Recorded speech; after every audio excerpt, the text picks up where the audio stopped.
Good morning from St. Petersburg, Florida. Weather's nice. We got all kinds of sun, and it It's looks 10 like o'clock. it's 10 o'clock. It looks like we're getting I guess they're fall flowers because here in Florida, depending on the seasons, will depend on what kind of flowers we get. I guess pretty soon the oranges will start coming out, I guess. I don't see any green ones. Well, maybe there are some green ones across the street there. Pretty soon they'll be orange and the people will be picking them. But it's a nice morning here in St. Petersburg. Let me give you a look. Let's have a look and see what's going on in St. Petersburg, Florida.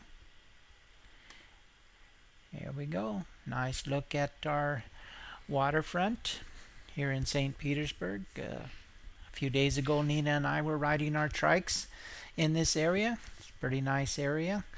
Nice homes, friendly people. One of the things about St. Petersburg, from my experiences, the people are very friendly, and it doesn't matter if you're rich or poor. And we do have rich and poor living here in St. Petersburg. I'm poor. I live here in St. Petersburg, and we mingle with the rich, and it doesn't seem to bother them that I don't have a yacht or an aeroplane or a mansion. They have what they have, I have what I have, and we get along just fine. But you're looking at the waterfront here in St. Petersburg, Florida. Let's take a little look at a street view. And well, let's get back there and let you have a look at the way a lot of Americans live here in St. Petersburg. And they're not necessarily all Americans. There's a lot of people that have a lot of money that visit the United States, and then they go back to wherever they came from. The rumor is that you can buy citizenship in the United States. Some people are kind of mad about that you can do that. If you have a lot of money, you can buy your citizenship. So let's get back to the street view and look at how nice and clear. I hope your computer is showing it as clear as I'm seeing it. But I'm looking at a screen that has HD, so I see this stuff pretty clear, and I'm trying to get that clearness to you. So this morning we will have a guest as soon as I do the news and the weather, and do a little bit of ranting. Joke's on you if all goes well on his end and on mine. He'll be visiting us this morning. So let's get started. Let's have a look at, let's change this screen here real quick, and let's have a look at the weather. Let's see what's going on in the weather. There we go. That's a good start. We're off to a good start here. And it is a Monday morning.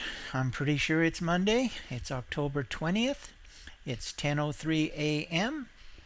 And all's well in St. Petersburg. Like I said, we're having really nice weather here. This is beautiful weather this time of year. The snowbirds, that's what they call them. People, older people with white hair, come from all over the country and maybe even colder parts of the world. That it starts getting cold, they come and they visit Florida, and a lot of them come to the St. Petersburg area. They go to Miami, they go all over Florida, and they stay through the winter months. A lot of them own two homes. You get to a certain point in your life, and you can own two homes, or maybe they come and they rent. I don't know exactly how they do it. If I had to do it, and that's not that's not out of the question for Nina and I. We may go to a different part of the country and rent a little apartment, a little inexpensive apartment, maybe $700 a month or something like that, and just let our house here in Florida take it easy, and then come back. And I think that would just pretty much be what I would consider a complete life, to be able to live in one part of the country, because we won't be working. As soon as Nina retires, we can live in one part of the country for a little bit of time, and then we can come back to Florida. We'll always have a home and property in Florida, and come back to Florida and stay here whenever we want. We may just go for a week people come over here to. As a matter of fact, we will have house guests, I believe, in April. That'll be coming from Michigan or Ohio. I'm not sure. But they'll be here, and they come and they stay for a couple of weeks in another part of Florida, and they just love it. And they've been doing it for years, and they continue to do it. They never have a complaint about Florida. So, you know, if you can live long enough, to be a snowbird, maybe you'll see what I'm talking about and you come here to Florida. So let's do the weather. Seattle, Washington, it's 60 degrees. Portland, Oregon, 60 degrees. Hayward, California, 64 degrees. Tokyo, Japan, 64 degrees. San Antonio, Texas, 66 degrees. Toledo, Ohio, 50 degrees. Los Angeles, California, 64 degrees. Denver, Colorado, 46 degrees. St. Petersburg, Florida, 73 degrees. Corpus Christi, Texas, 72 degrees. San Francisco, California, 63 degrees. Tampa, Florida, it's 70 degrees. Charlotte, North Carolina is 51 degrees. New York, New York is 47 degrees. Santa Fe, New Mexico, 43 degrees. Amsterdam, Netherlands, 63 degrees. Santa Rosa, California is 61 degrees. Gaza, Egypt, 73 degrees. Tel Aviv, Israel, 73 degrees. And Jerusalem, Israel, 73 degrees.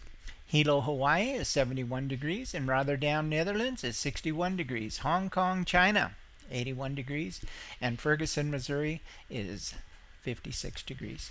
And that's your weather from around the world. So let's take a little look at some of the chatters and see what they're doing this morning. Again, this is a password protected room. And if you decide that you want to visit this room, you can stop either into the site chat and request the password, and either I'll give it to you or somebody who has it can pass it along. Again, it's just password protected, and that's to prevent people from getting website shock when they come to our site.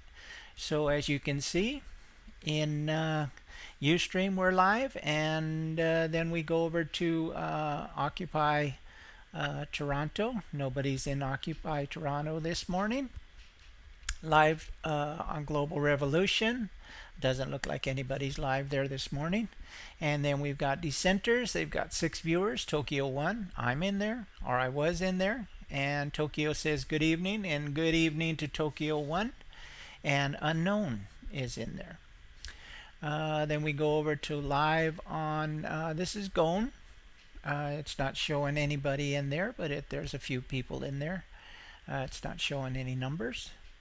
And other possibilities, same thing. It's not showing any numbers, but there looks like there's people in there. I don't see them chatting. You can tell, you know, the room will be moving, and then there's usually a little number. Then there's Dissenters. Network, I'll just call them Dissenters Network. It's a lot easier to remember. Nobody's in there this morning. I went in, said good morning to Crusader 1954, and this is Banks versus You. Yeah, there's a lot of channels in this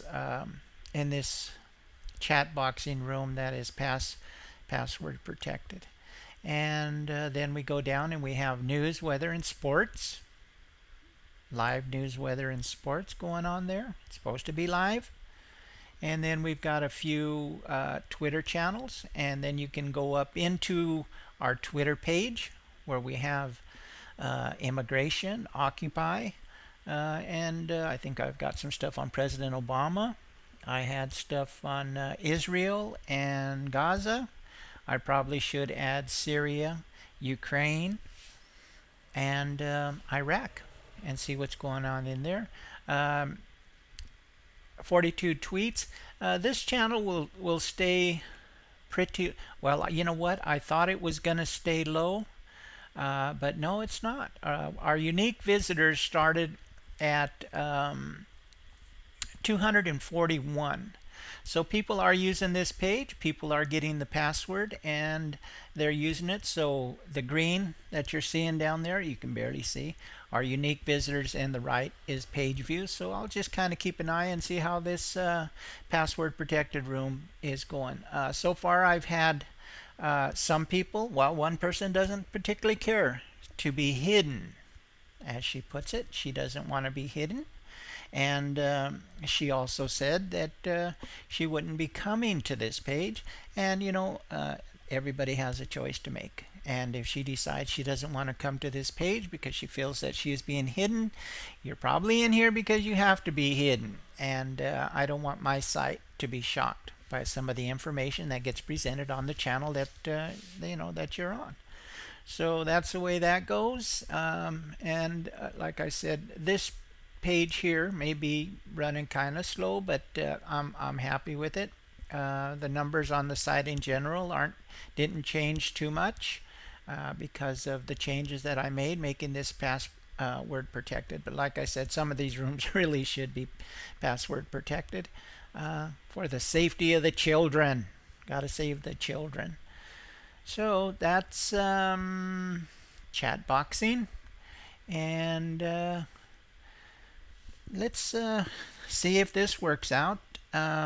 What I went ahead and I tried to do, let's see if this is going to work out for us, is I tried to pre-record some of the news, and I'm going to see how this works out. I hope it does according to my gauges. If it's moving, it's telling you the news. So we're going to run two stories. One of the stories is going to be the United States apparently is dropping weapons to the Kurds in Syria, trying to help them defend, and I don't know if I'm saying it right or not, but Kobani.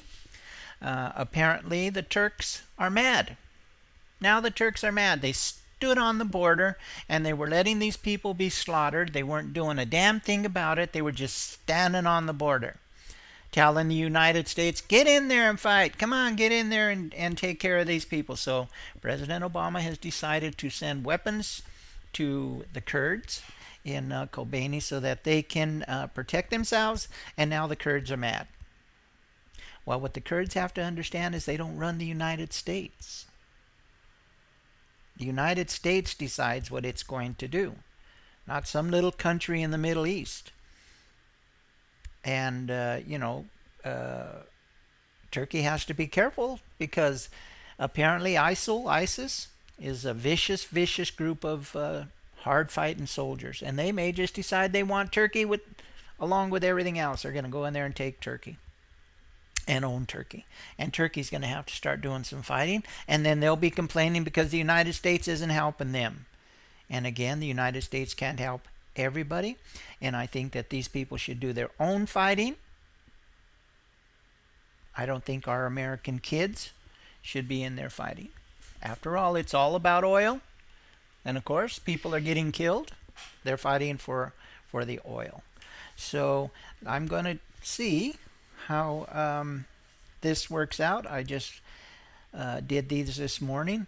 So we're going to see how this little clips that I made works out. So this is going to be the story about the Turks are mad at the United States for giving the Kurds, who they consider terrorists. Everybody's a terrorist. That's the thing. Everybody is a terrorist. It just depends on what side you're on. Here in the United States, and some of these channels, you'll see that I have locked up here in chat boxing. They feel that the United States, that we're terrorists. That's what they think. They think that the United States is terrorists. And they're American citizens. Confused American citizens, in my opinion, but nonetheless, they feel that the United States, that we're terrorists. Okay, so let's listen to the story, and I hope it works out. If not, we'll move along, and if these stories don't work out, I will be calling Jokes on You a lot sooner than I planned. But we will be making a phone call, turning on Skype. Right now I don't have Skype on, so as soon as I am done with the news, I am going to make an attempt to contact Jokes on You, and we'll see how that works out. And the show may go a little longer than an hour today because we do have a guest and he may have a lot to say. So we're going to check it out and we're going to test this and see how this works. So let's see what happens.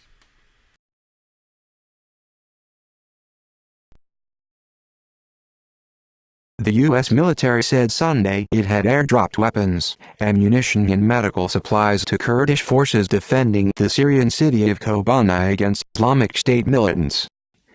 The airdrops Sunday were the first of their kind and followed weeks of U.S. and coalition airstrikes in and near Kobani, the Turkish border. The U.S. said earlier Sunday that it had launched 11 airstrikes overnight in the Kobani area. In a statement Sunday night, U.S. Central Command said U.S. C-130 cargo planes made multiple drops of arms and supplies provided by Kurdish authorities in Iraq. It said they were intended to enable continued resistance to Islamic State efforts to take full control of Kobani. The airdrops are almost certain to anger the Turkish government, which has said it would oppose any U.S. arms transfers to the Kurdish rebels in Syria. Turkey views the main Kurdish group in Syria as an extension of the Turkish Kurd group known as the PKK, which has waged a 30-year insurgency in Turkey and is designated a terror group by the U.S. and by NATO. President Barack Obama called Turkish President Recep Tayyip Erdogan on Saturday to discuss the situation in Syria and notify him of the plan to make airdrops Sunday, one administration official told reporters. He would not describe Erdogan's reaction. Officials are clear about Turkey's opposition to any moves that help Kurdish forces that Turkey views as an enemy. In a written statement, Central Command said its forces have conducted more than 135 airstrikes against Islamic State forces in Kobani. Using an acronym for the Islamic State group, Central Command said, combined with continued resistance to ISIL on the ground, indications are that these strikes have slowed ISIL advances into the city, killed hundreds of their fighters and destroyed or damaged scores of pieces of ISIL combat equipment and fighting positions. In a conference call with reporters after Central Command announced the airdrops, senior administration officials said 3 C-130 planes dropped 27 bundles of small arms, ammunition and medical supplies. One official said that while the results of the mission are still being assessed, it appeared that the vast majority of the supplies reached the intended Kurdish fighters. That official also said the C-130s encountered no resistance from the ground in Syria during their flights in and out of Syrian airspace. The officials spoke on condition of anonymity under ground rules set by the White House. One of the administration officials said the airdrops should be seen as a humanitarian move. He said U.S. officials believe that if Kobani were to fall, the Islamic State militants would massacre Kurds in the. Another administration official said, you might see more U.S. resupply missions to benefit the Kurdish fighters in Kobani in the days ahead. Yet another administration official said a land route to resupply the Kurds had been under discussion but would require Turkish cooperation. He said talks on resupply needs and means would continue.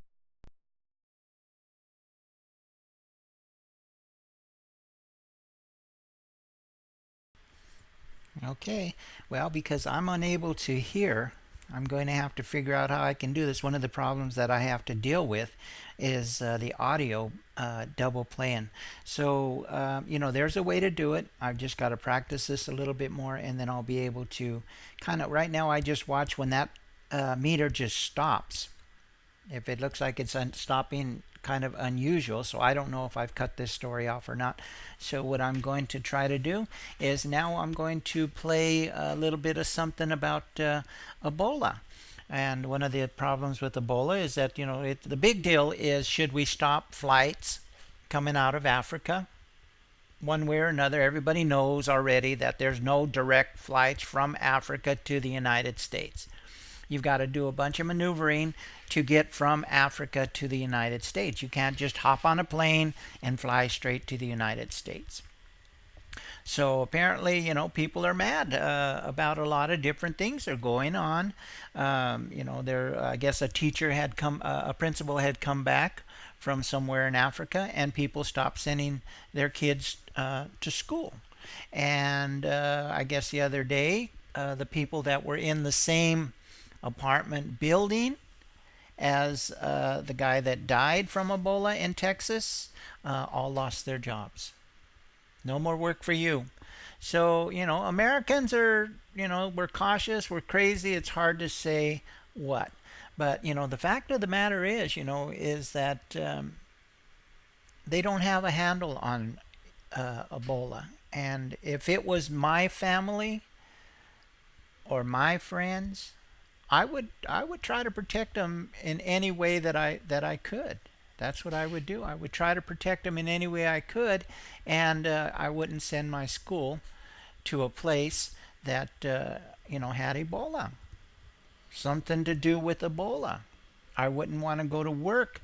I'm not going to sacrifice my life just for the sake of being politically correct. I mean, everything has a line. That would be my line right there. I would say, hey, there's a chance. No, I wouldn't want Nina to go work in a place where somebody may or may not be exposed to Ebola. I wouldn't want any of the youngsters in our families to go to any place that somebody was exposed to Ebola, because you would hate to find out that you were wrong. You would hate to find out that, hey, we were wrong. Sorry. Because that's what they'll tell you. Sorry. And then they'll try to help you. But then, we're seeing one person died, and, they've saved quite a few of them, but I guess it's pretty difficult to save them. I wouldn't want anybody in my family to have to go through being saved from Ebola. So it's better to be safe than sorry until they get this under control. And if you're from Africa or you were exposed to Ebola somehow, this is gonna affect you and your family. So you might want to try to figure out a way to assist in any way you can from people coming from Africa to the United States, no matter how they get here. So this is a little story here, and again, I'm going to take a chance, and when the meter stops moving, I'm going to cut the story, and I hope I don't cut it too soon. But if I do, then it's time for Jokes on You. So here we go.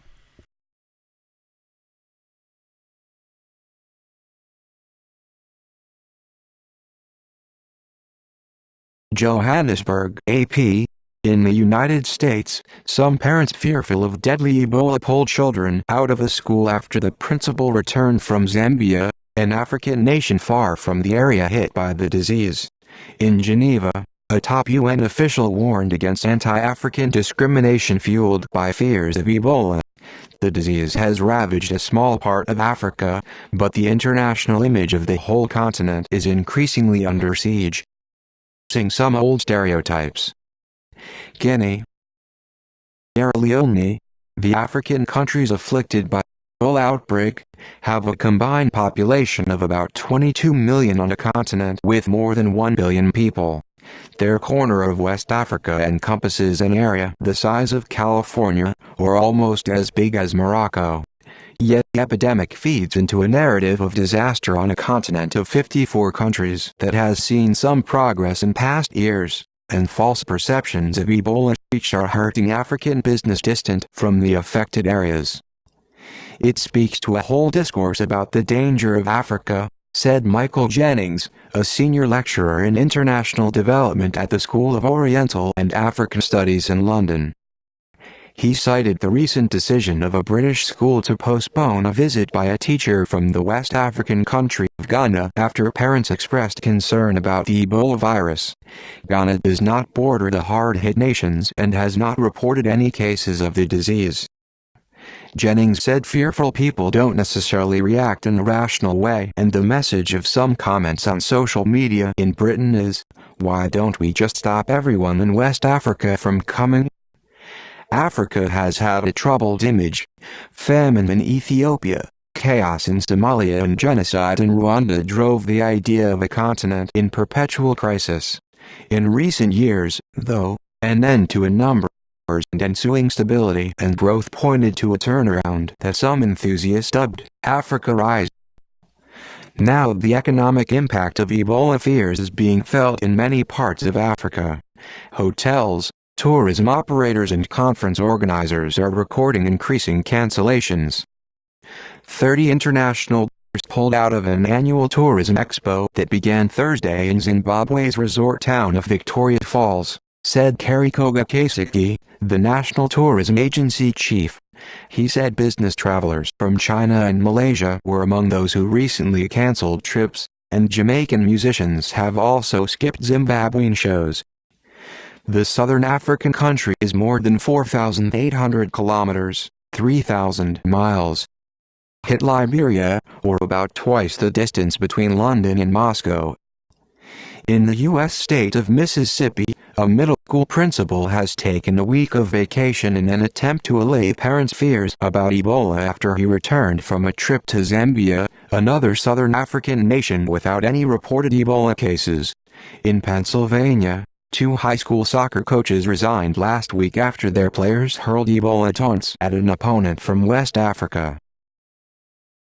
Soccer players on Sierra Leone's national team have been in African Cup qualifying games even though none of the squad lives in Sierra Leone because they play for clubs in Europe and elsewhere.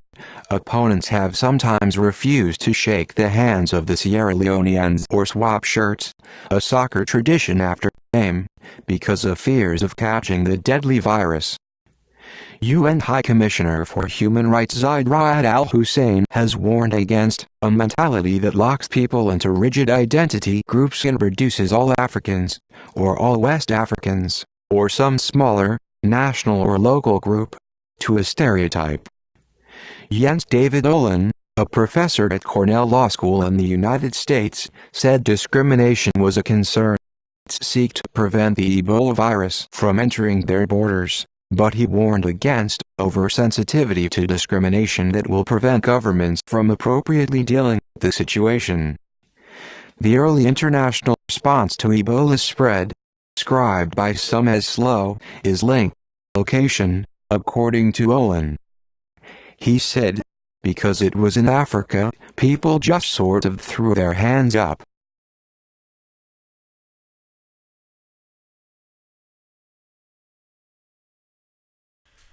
Okay. It looked like that was the end of the story. That's what it looked like. So I'm going to get as much of this out of the way, and we are going to turn on the Skype and see if we can contact Jokes on You.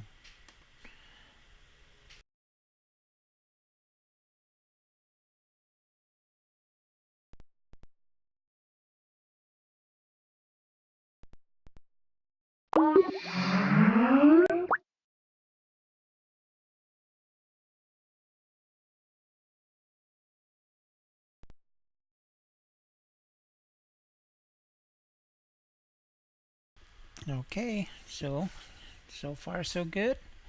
Let's see how this is all going to work out. And we're calling Jokes on You.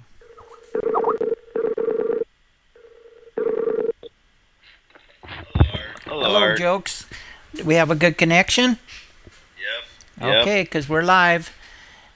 All Okay, right. let me see. Let me move some of this stuff out of the way here and see how this is going. So how are you doing this morning?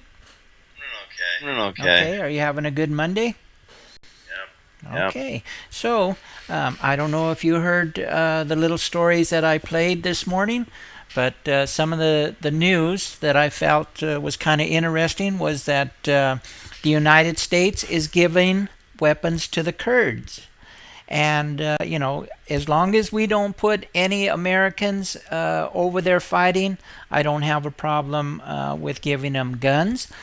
The only thing that I want to make sure, and it looks like the president and the government has made sure, that they're not going to drop the guns and run, and then ISIL's going to get the guns. What do you think about that? I think the British already have guns. You think the British already have guns? Yep. Well, no, we're talking about the Kurds in Syria. Oh, the Oh, the Kurds. The Kurds okay. in Syria, right? Are the Kurds ISIS? Is that what No, you're saying? what the Kurds right now are fighting in a little town called something like Kobani. Something like Kobani. I'm not probably not saying. Kind of like Kurt Yeah, Cobain. and there's Kurds. They're trying to keep ISIL out of Kobani. So in other words, they're in Kurd Kobani. Well, no, it's the Kurds are the name of the people, and Kobani is the name of the town. So are the Kurds there? Well, the Kurds are there, and they're trying to protect that town from ISIL. And the United States Sounds like a suicide mission. and to the me. and the United States just dropped a bunch of weapons because the Kurds are supposed to be some fierce fighters. They don't just drop their How many weapons. shotguns were involved? What was that? How many shotguns were involved? Shotguns? I doubt if there was any shotguns involved. Uh-huh.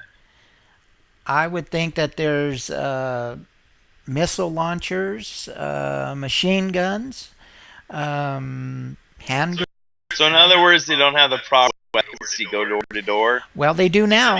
You know you can't go door to door without a shotgun. That's suicide. Well, actually, they're not going door to door. They're defending themselves from ISIL. So in other words, it is Kurt Cobain. Well, no, they're Kurds that live in Kobani. Uh-huh. This sounds great. Except for the problem now is the Turks, the Turkish people, Turkish soldiers, stood on the border between Syria and Turkey, and they just expected the United States to come in and fight ISIL. They didn't want to come in and fight. So now that the United States has armed the people that are going to fight against ISIL, the Turkish government is mad. They're mad at the United States for doing that. So is there a fifth court of appeals involved in any of this? No, there's just 2 countries, 3 countries, and the governments. No, this is war. All Yeah, right. this is war. Just checking. And right now, what's happening is that the Turkish government is mad at the United States for arming the Kurds because they say that the Kurds are terrorists. And it seems to me that everybody is a terrorist. I'm encounters. What's that? I'm encounters. I'm encounters? I'm encounters. You know, like a woman's part. You know, before they lose their flower. Oh, I'm not sure what that is. I'm encounter. Think about it real carefully. I'm encounter. What's another word for that? I don't know. Terrorist. Oh, okay. Well, everybody seems to be a terrorist. It just depends on who's doing the name calling. Yeah. You know, a lot of people are saying that the United States, that we're terrorists Yeah. because of some of the things that we do or don't do. You know, if we don't do something, it's our fault because it occurs. If we do something, it's our fault because we got involved. So it just seems, Devil's always at your back. you know, it just seems like there's always a problem with somebody. Well, anyways, this is what I gotta say about that. Think about this. What would ISIS have to gain from any of this? If, you know, ISIS weren't, you know, British Petroleum, MI6, MI8, Peril, G and fucking Cyberhawk and stuff like that. Am I allowed to curse on here? I don't see why not, if you find it necessary. Let's check. And there's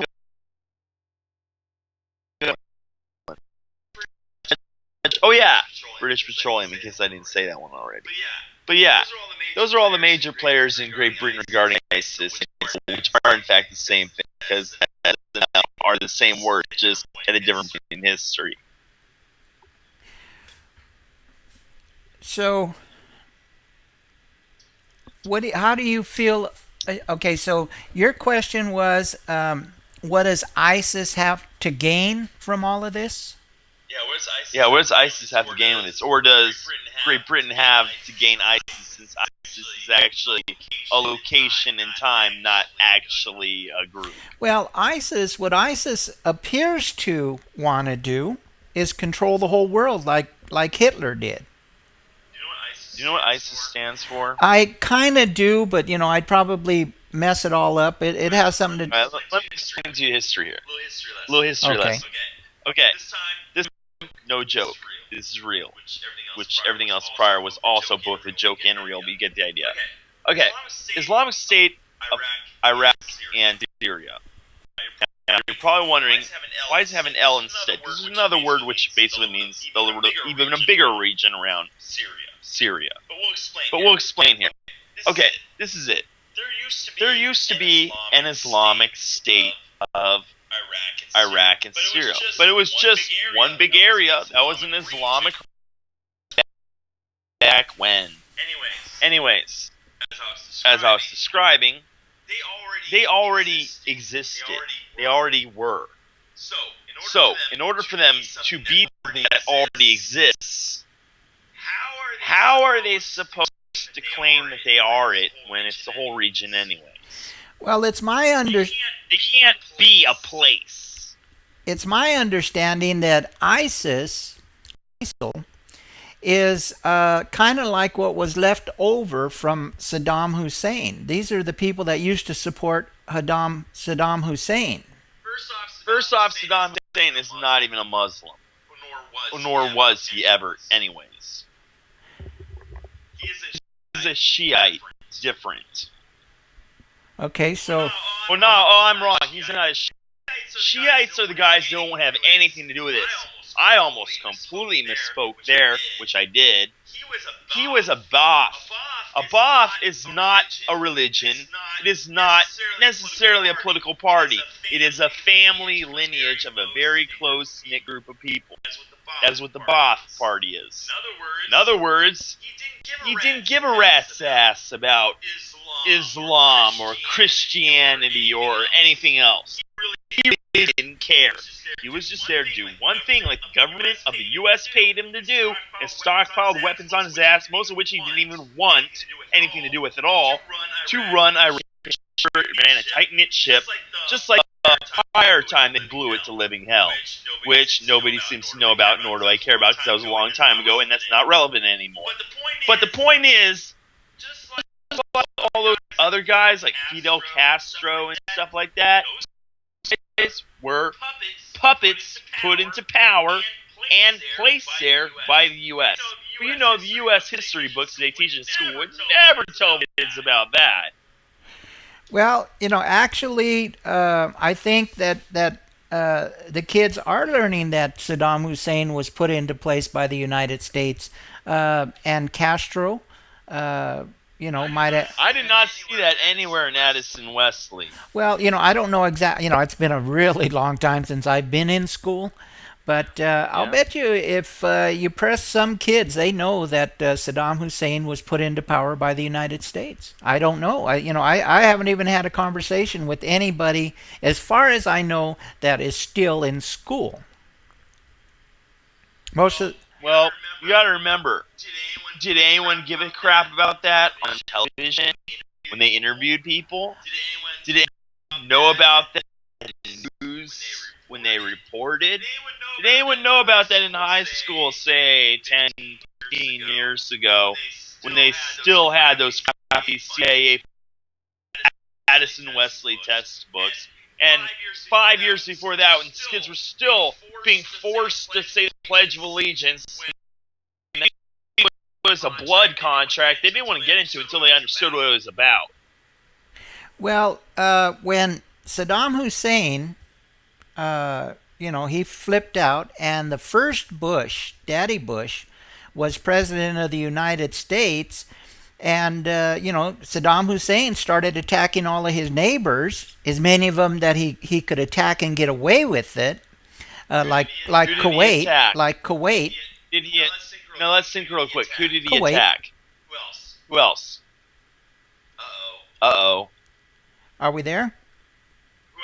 Who else did he attack? Well, other than well, Kuwait. Kuwait was enough, because when he attacked Kuwait, No. You said he attacked everyone left and right. well, Kuwait's one tiny little he's always country. had problems with Iran. We've known that they've been at war with Iran. You know why he had problems with Iran? Because the U.S. had problems with Well, Iran. okay, but let's let me finish here. What I was trying to say is that back then, when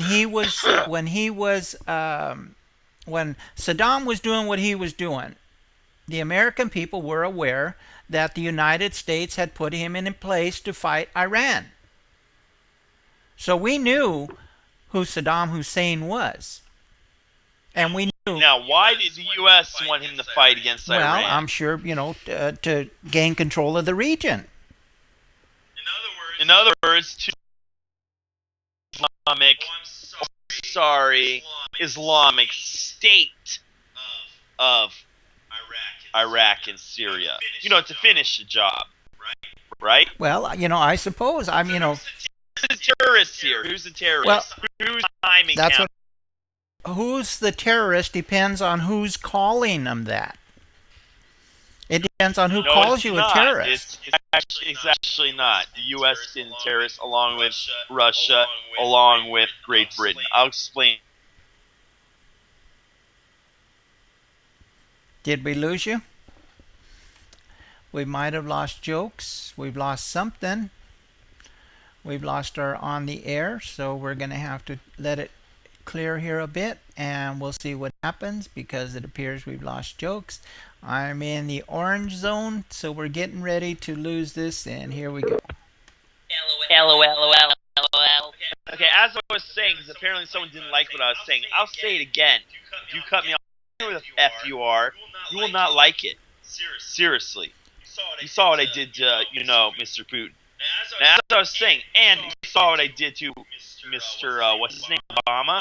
Oh, yeah. And do you want to see who else I'll do it to? Try me. Now, this is what I was saying. As I was saying, Putin's little army, I'm sorry, it was Bush's little army. Now Obama got a better army, apparently. Because the former army was all war talk. And whoever the hell is running Britain, nobody knows anymore. But yeah, those three guys, they're like the Axis powers of Nazi Germany, except contemporary time. Because the Nazis were funded by, the banks coming out of the U.S. in the first place anyways. In fact, they paid the brown shirts straight up to create the Nazi Party, just to make an industrial revolution, fund all their banks, and then collapse it with a war to get all back when they lost. That was the whole World War II scenario, which was also part of World War I. It was all about insurance scheme. That's all it was. And full crap like that about technological advantage and superior military might and weapons of ultimate destruction. But as we're going back to the future again here, see those two powers, Russia, U.S., Britain, were pretty much through the European Union one big superpower of terrorism. Heim encounters. Did we lose you again? Nope, I'm still here, man. Okay. Okay. I don't like asteroids being dropped in my town. Totally not cool. Asteroids are being dropped on your town? Yep.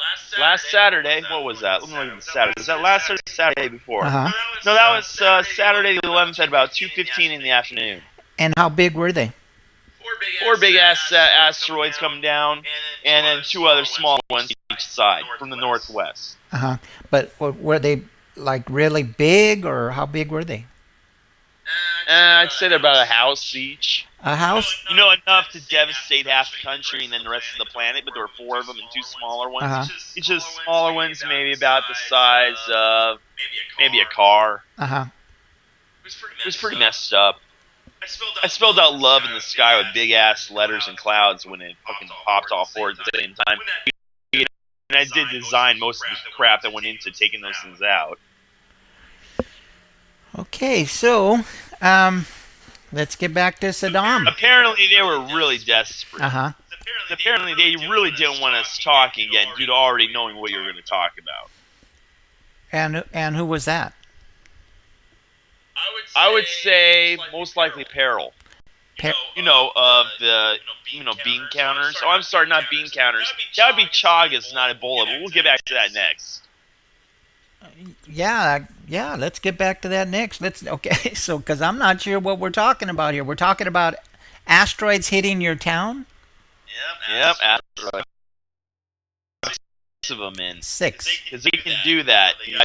Gravitational devices that can manipulate gravity. It's not new tech. It's been around for at least maybe 15, 20, 30, 40 years. Longer than that, people before us, the people from last time, everything didn't go well. And that's the third time in this decade they drop asteroids somehow. I just find it kind of odd that an asteroid that big, the size of a house, that should have affected the whole world. Well, it's really only 30 feet thick. So that's how big my house is, about 30 feet thick. It's not really big, but, the size of a house. Yeah, but if something that big hit the planet Earth, an asteroid, it would affect the whole Earth. Dropping 4 on my house because they're like the last ditch effort before I went to my little resort condo on work-related vacation. So, but what I'm saying is that I didn't hear about any of this. Yeah, why would you hear about it? There's no reason to. Oh, by the way, we even went so far as to take the next step. Had the letters, then afterward, mutate for lava, which means living rock. So I would think the reason that the rest of us would hear about this is because there would be some concern that, something the size of a house is falling out of the sky anywhere. Well, we've heard about stuff that's even smaller than that falling out of the sky, and they made a big deal out of it. But if something the size of a house actually hit the ground, that would be pretty serious. Yeah. And I didn't hear anything about that. Of course not. It happened so fast, no one's even paying attention. They just thought, wow, those are some weird clouds. Yeah. Looks like it spells out love. Wow, no, it looks like L. What the word means.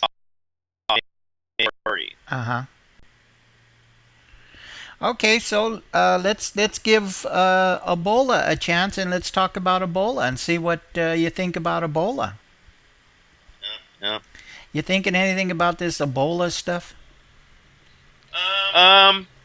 Well, first off, Ebola may be a really horrible death, but it's really not as contagious as they would let people believe.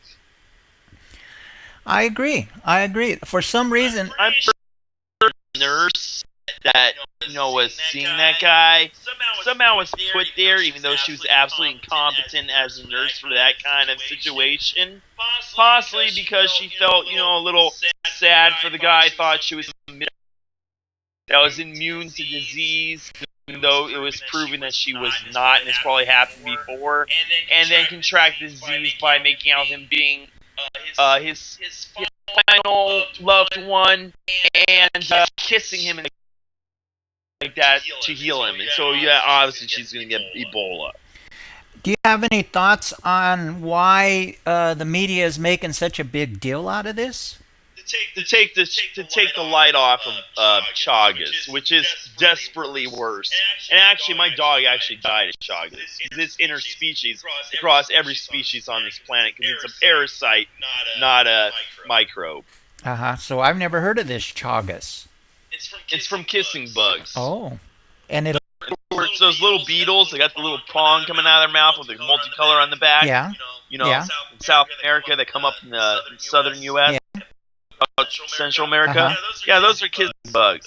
Those things are Chagas. Okay. In other words, it makes your heart explode in your chest and all other horrible stuff. Oh, wow. What it kills you is the final blow when your heart pops.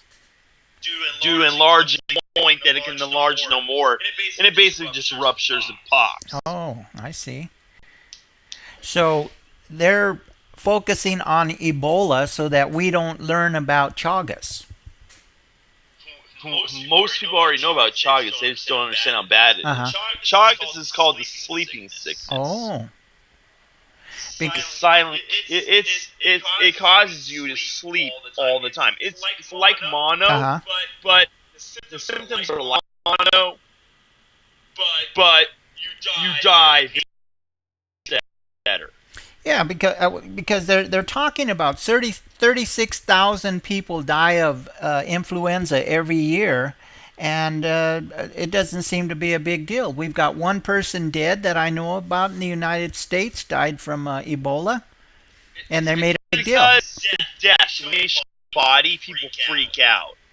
Well, I can tell you, Chagas doesn't have as bad a body, but the absolute horrendous, evil, pain, and hallucination you have from Chagas, pretty fucking awful, dude. Pretty bad. Uh-huh. So you think that the reason the media is carrying Ebola so much is to hide some other information? The mass media is 100% CIA puppets. That's all they are. In fact, a lot of them are CIA. Uh-huh. And all this bull we see about all stuff going on with crisis actors and stuff, a lot of that is called steering. It's a thing the CIA has. It's called the steering database. It's a long list of checklists of all these ideas we can do to make certain events go a certain spinning way. The way the police do it is they report events out of order. On the media, they do it 40 minutes in advance, technically 44 minutes in advance, all the time, of the event actually being induced by the police. Then the police, knowing what the reaction will be, cause those events to play out the way they want. Then they report the protesters' reactions and prior behaviors based off this database that the CIA has. They report in the findings afterward on the mass media the events out of order to play out a different scenario. For example, in Ferguson, lots of people running, moving down the street. They gassed them because they got violent through Molotov. And then afterward, they went to the McDonald's. It's like, no, the whole time they're going to a safe place that's at the McDonald's, a legally classified safe place at the McDonald's, because the police are threatening to kill them, so they made it McDonald's. That's what we're looking at. Then after that, the police fire tear gas before they can get there, and the CS gas, because they're also firing pyrotechnics, combust gas, particulate that is flammable, just like happened at Waco.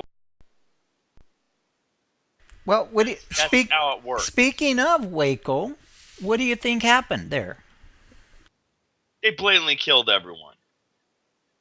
But no reason to kill them. No, there was a reason. It's called murder tourism. The U.S. is pretty much a hot spot for murder tourism. Anyone that wants enough in there, get all these shit. And they have murder tourism. U.S., United States of America, is a murder capital of the world because they have murder tourism. This ain't working too well. We'll move our murder tourism to frickin' Iraq. Then they sent all the war over there. Kids are pixel and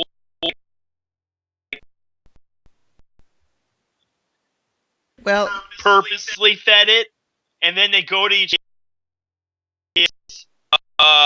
are suggested by their siblings to get certain video games and through their friends, and then they pretty much steer these kids into a situation where they're so messed up Iraq to get blown up.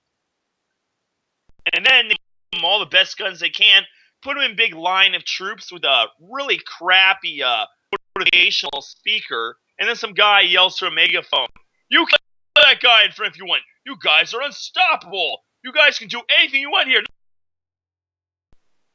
And then they get their guns and just go randomly kill people. Completely out of control, psychotically. Anytime someone's driving behind them, they just randomly fire at the asshole behind them. Whether they see him or not, they just start firing at people. And what the hell? Let's just give them depleted uranium rounds to make sure the stink stays forever. There was some people that was saying that when Timothy McVeigh blew up the Mira building, that it was partly, because of what happened in Waco. What do you think about that? Well, that's something I try to avoid because it hits too close to home. Because CIA was there, so was FBI before the blast. In fact, FBI evacuated maybe half an hour before the blast went off. They literally evacuated the FBI. And doesn't that seem a little bit weird? That every single FBI agent would leave the Oklahoma City building you know, minutes before the detonation. Especially since someone spotted 2 hours before the detonation, men walking around putting putty with string hanging out of it on all the support columns that were bare in the wall. Bare in the wall. So you don't think the truck that Timothy McVeigh was driving did all that damage? You thought somebody was in the inside blowing things up? Look at the World Trade Center with a plane hitting it, and then look at the Oklahoma City bombing. Tell me. So you also think that the World Trade Center was a conspiracy? You have maybe 1,000 more, maybe 1,000, 2,000 gallons of jet fuel compared to a little Ryder truck full of fertilizer. Compare the two and tell me what you think. Look at the Oklahoma City bombing, and then the explosion you saw at the World Trade Center. You see something little. Well, not really. I mean, it looked like them planes did a lot of damage. Shit! They're made out of aluminum, and exploding freaking jet fuel doesn't really do much. Now, I want to tell you something. Let's look back at the, fertilizer bomb again. If you set off a fertilizer bomb like that, as people have repeatedly demonstrated, just say, the size of my house, it don't do shit.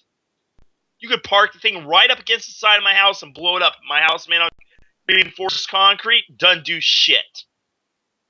That fertilizer truck wouldn't do shit. The explosives were in the building. And you know this how? I've seen videos, certified. I've seen the files, the original versions, the original copies. I've seen live footage. I've been to a demonstration once. I know what I'm talking about. I've seen this shit. There is no way in fucking hell that fucking little Ryder truck could blow up a freaking building with just fertilizer. Nor could any explosive. They do it with C4. It doesn't even cause that much damage. You've seen C4. You saw the rubber wrap up that, big ass ship. It blew a shitload of C4. Like what? 80 pounds of C4? All it did was blow a little hole and that's it. Just piss off and freak out some of the people on the ship. But really, that's all it did. We have a fertilizer bomb the size of a truck, blows up a fucking building. Really? No, C4 was in the building. A lot of it. So you think they sabotaged themselves and they killed Americans themselves? Why wouldn't they? They're psycho. Well, why would they is a better question. Why would they do that? It's called steering. It's terrorist event, little terrorist event after terrorist event to build up to 9/11. And they did the same thing with 9/11. Well, the difference is they plan to blow up a lot of stuff that day. So what did they accomplish? Did they accomplish anything? They went to Iraq and started the whole ISIS horseshit into motion. Because the whole point was, we need to retake our empire. Good, we can have more places to protect ourselves from those who we will pretend are surrounding us. And then the U.S. says, that sounds good to me. We'll have all these more bases to put around. Because our bases don't cover that area. And by the way, you see Iran over there? We don't like them. So, you answer me. Why does the U.S. really hate Iran? Well, I'm really not sure. I think, now it's more that Iran hates the United States.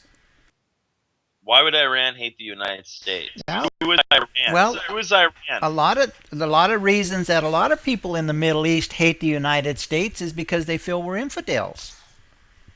Probably because you blow them up, dumbass. What about before we were blowing them up, they hated us?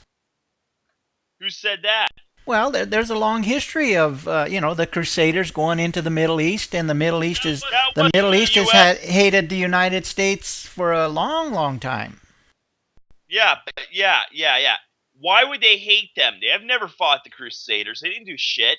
That was Britain, just like the big three I told you about, going to kill Muslims. It's always been about all those three. All they do is kill Muslims. Why does everyone hate Muslims? Because the Muslims really don't hate anyone. They're the strongest religion on the planet. They have a family unit. They care for each other. They make sure every last one of them has a job, all that stuff. Who do they hate? Who have they attacked? Who have the Muslims ever attacked? Well, I guess if you Googled that, You have you'd come up with a pretty long list if you Googled it. You have yet to tell me a single thing you actually know about and understand that is It's an 11 actual attack o'clock. by Muslims as a general against anyone else in the world. Well, one of the reasons that I don't, the advantage that you have in this kind of a conversation is because you're able to Google things and I'm not, because I'm broadcasting. But I'm sure that if we were going to level this out and turn it into a legitimate debate, that I could Google stuff really fast and answer every one of your questions. We're going to watch this. We'll Google this. Who do Muslims... Who is the enemy of Islam? We'll just put that in there. Put that right in like that. War against Islam. Wikipedia. We'll just go there. But we can't trust Wikipedia. Let's look at it. The neutrality of this article is disputed. Relevant discussion may be found on the talk page. You do not move this message until the dispute is resolved. October 2014. That's weird. They now, this very second, put that little notice there. That's weird. War against Islam, also called the War on Islam or Attack on Islam, is a coined term describing perceived campaign. I'm not even going to read this. I'm just going to look at this. We know what it means. It's on Muslims and by false Muslims, supposedly in collusion with the Western world. So, let's just look at this. We got all this random crap here. It's a Wikipedia page, War Against Islam. And we'll just scroll down and look at this. I'm just going to keep scrolling past all the dumbass crap that isn't useful. Alright, let's look at all this. Look at this. What are you scrolling past? I don't understand what you're scrolling past. I'm scrolling past all the terrorists that we need. Next part of this. Alright. Historical basis. Alright. Crusades. I already covered that. Historical basis. Christendom fell by Islam. Alright, so in other words, they're bigots. Modern day, alright. So it seems to me what you're it seems to me what you're doing is you're just looking for your side of the argument and you're bypassing the other side. I'm not. I'm just looking at all the people that are listed. They're all CIA. I already know CIA is not on anyone's side but their own. All they want to do is take over the world as CIA. That's all they want to do. People know that. That's not... I'm looking for anywhere in here that says the actual Islam or Muslims against the rest of the world or anyone in the world. Every man listed here is known CIA, verified CIA. Bin Laden, his real name is Tim Osman. He's CIA. His name is Tim... Osama bin Laden is Tim Osmond? Tim Osman. O-S-M-A-N. Tim Osman. And how do you know that? Because I have the file. I was the guy going after Tim Osman. I'm the guy that popped his head. And how did you do that? Easy. I was right there. And, in the euphemistically way, popped his head too, in multiple terms of the word, or the phrase. Basically, I got him looking at a program called Virtual Girl. He couldn't figure out what the hell it was. He knew that those were men, but something a little bit wrong. He understood, if those are men, and they're 3D, and they're on my screen, and they're interactive, but this is a stat file, and they come on the screen multiple times as women, or as men in drag with, a little bit of a trans type thing going on. But then later on, they're absolutely fully female. What is going on here? Especially when he knew that Virtual Girl was, a Middle Eastern company.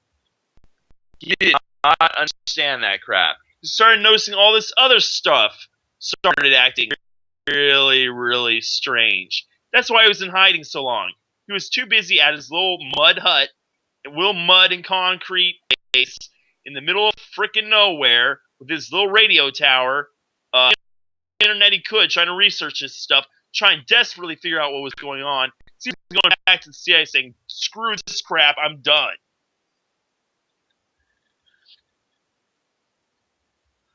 That's pretty interesting, Jokes. That's pretty interesting.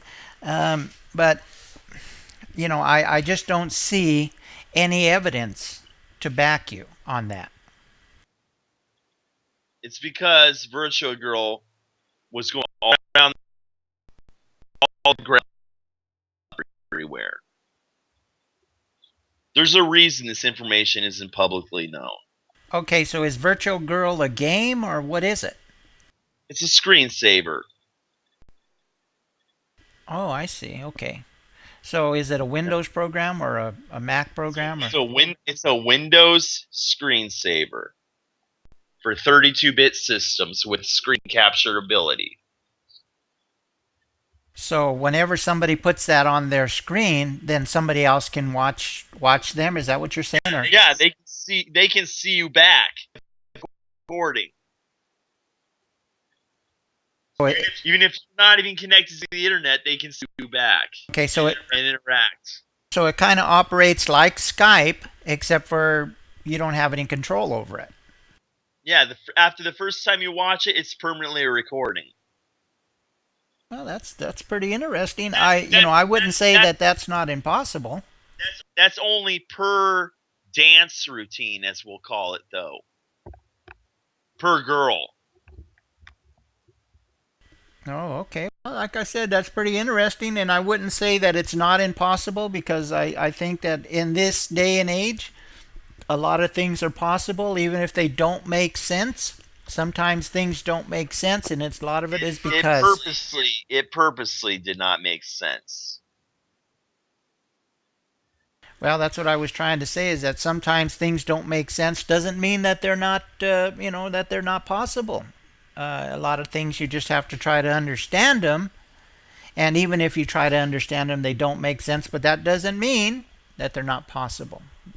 And the best part of it is, if you put up a music video, if you were watching a music video when the screensaver turned on, which would overlay on your screen, that music video would be affected by the Virtua Girl model that was up.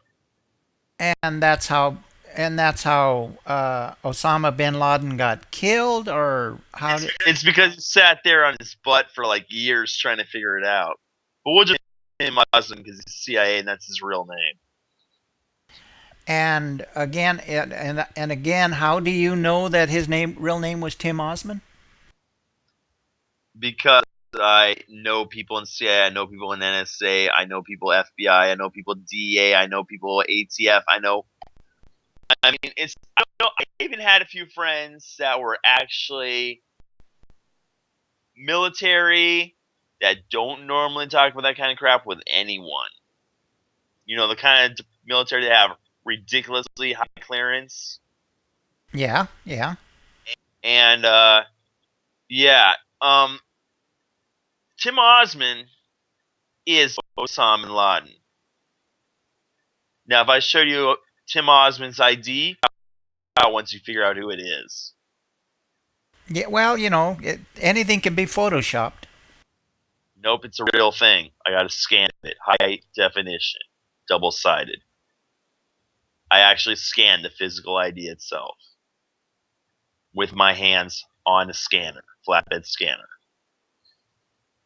Well, that's, like I say, that's interesting, and me not being a CIA agent or NSA agent, I wouldn't know. I highly doubt it, and that's just my opinion.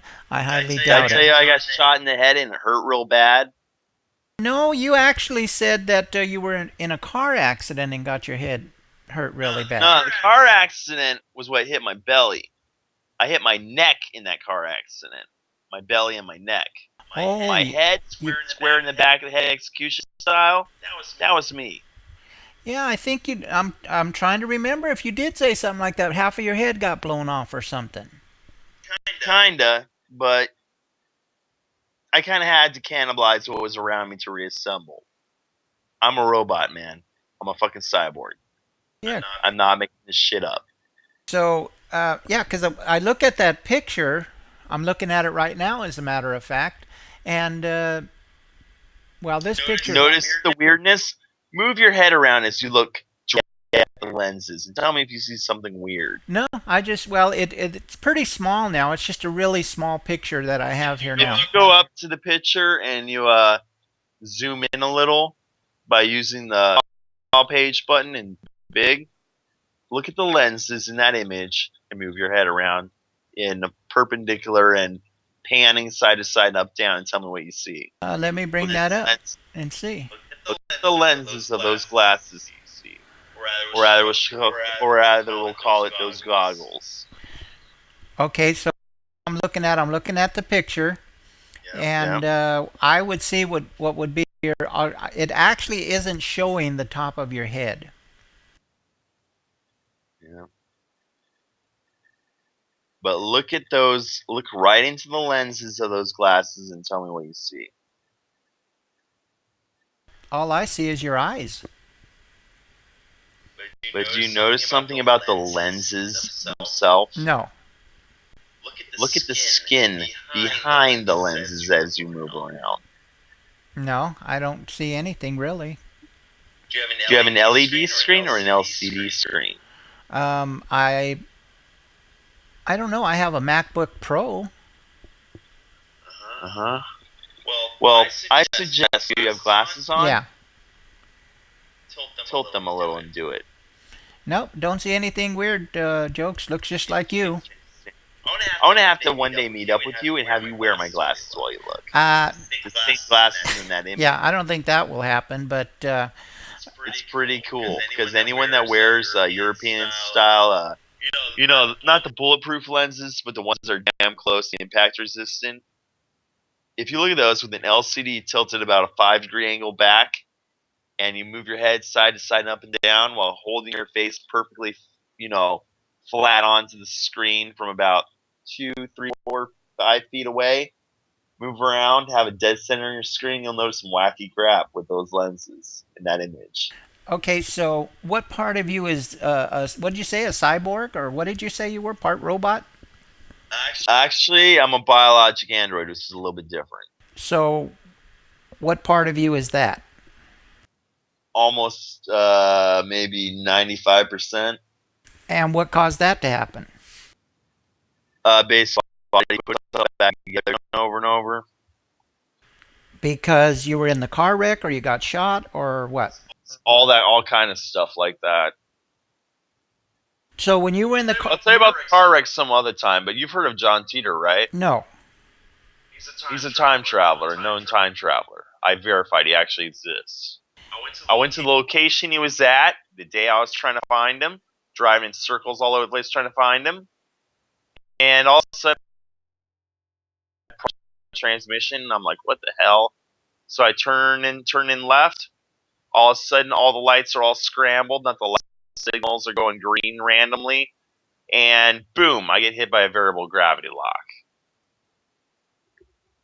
Wow, that's different. I got hit so hard because he was actually popping up right in the front right corner of my car. Because he was turning left from my right into my lane. At the exact moment that I was there, he was appearing right where I was. And he flew away.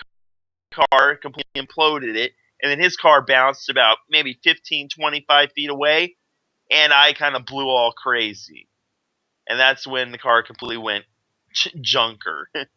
So his car was perfectly fine, though. And he had no ID, nothing, no information at all on him when he got caught. So this gunshot, how did that happen? Gunshot was some psychotic asshole that had been stalking me for years.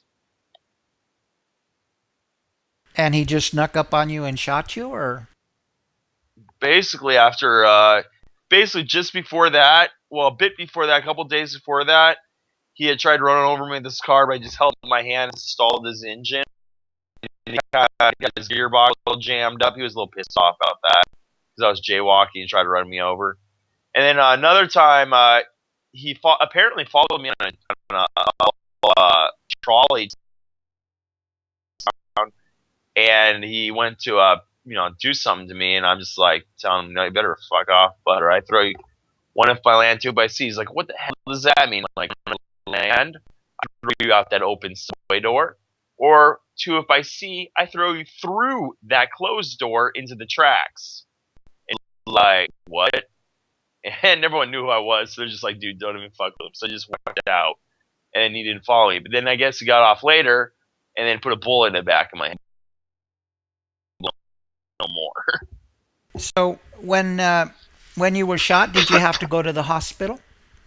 No, I just used his gun, and all whatever random crap was in 30 feet to reassemble myself. So you repaired yourself. Basically, nanotech.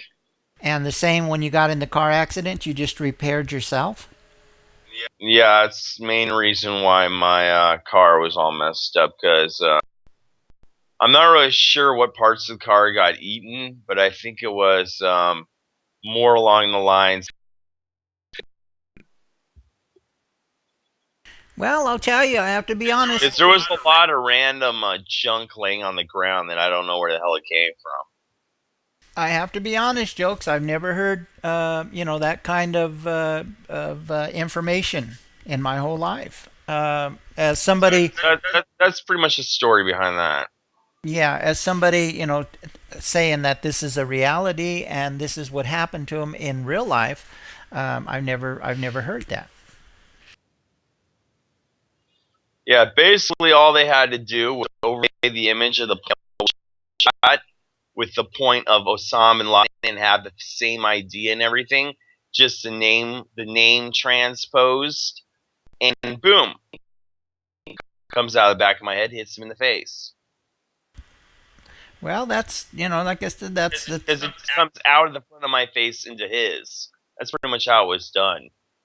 I mean, that's pretty interesting. So what you're saying is that Osama bin Laden wasn't killed the way that we thought he was killed? No, he wasn't. No way does a SEAL team lose a freaking helicopter and have it skies in some stupid accident like that, unless they would purposely send incompetent SEAL team members. And then why would they kill them afterward? Well, it's pretty interesting that helicopter did crash, and they're supposed to be the best of the best, but then we can look at the Secret Service that's protecting the president. They're supposed to be the best of the best, but a guy runs right up the steps. That was on purpose. We kind of had to hide someone that was Secret Service because someone got onto something. In other words, that's something that hasn't played out yet, so we won't discuss that. Well, like I said, I find it pretty interesting that the Secret Service is supposed to be the best of the best. The SEALs are supposed to be the best of the best. The Army Rangers are supposed to be the best of the best. But yeah, they make a lot of mistakes. Yeah. At least when we hear about it, the only thing we hear about is when they're making mistakes. We don't hear about all the successful missions. Yeah. And I think there's a lot of successful missions, and there's a lot of things that we don't know that are happening that are keeping a lot of us safe, and there's a lot of things that we hear about that we don't realize that might just be one of many things that happen that we hear just the bad stuff. Yeah. Did you realize what happened when that bullet flew out of my brain into Osama bin Laden's brain, right? Well, actually, no, Jokes, I don't. I cannibalized his own brain to repair my brain. Him, literally. You downloaded him into your brain? Yep. Literally pieces of his brain are inside my head. Because, the bullet was still in my head after I got shot. So, I just let it keep going, which blew my head to shit. Went to his head, blew his shit, and then I just cannibalized his brain, which is flying everywhere, to make my brain again. So, I kind of have a lot of his memories and stuff. So, that way I downloaded the steering database for the entire CIA. That's all pretty interesting, Jokes, and that is going to bring our little time together to an end. And what I will do here in just a few minutes, it'll take me a few minutes to switch things around. You can listen to this program because I'm going to upload it into live stream, and if you're still able to use that artstarzz.com page where both channels are there, you'll be able to listen to this conversation and this show in about 3 minutes. So I'll be taking this show, I'll be uploading it live into our live stream channel, and you'll be able to hear in about 3 minutes this conversation and today's show. But I want to thank you for being here, and I want to thank you for your thoughts, and you know you're always welcome on our show. I enjoy our conversations, and I plan to do a lot more in the future if you're available. Is that okay with you? Yep. Can I say my closing now? Yes, we're closing now. Arrowhead, 100% Mountain Spring Water, because Bud Light tastes like shit. Is there any other commercials you'd like to do? Is there anything else you'd like to plug? Keystone sucks too. Okay. Anything else? Feel free to go ahead and say whatever you like as we're closing. Yeah. Anybody? That's about it. Is there anybody in the chat you'd like to say hi to? Is there anything you'd like to say about the chats? Anything like that? Right now. Okay, like I said, we're going to have you back again at your convenience, of course. And this is just my opinion. And I was having some conversation with Jokes on You, who likes to be called just Jokes. So this is Artstarzz saying goodbye. And Jokes, if you'd like to say goodbye, we will close this. Peace out. Okay, thank you, Jokes.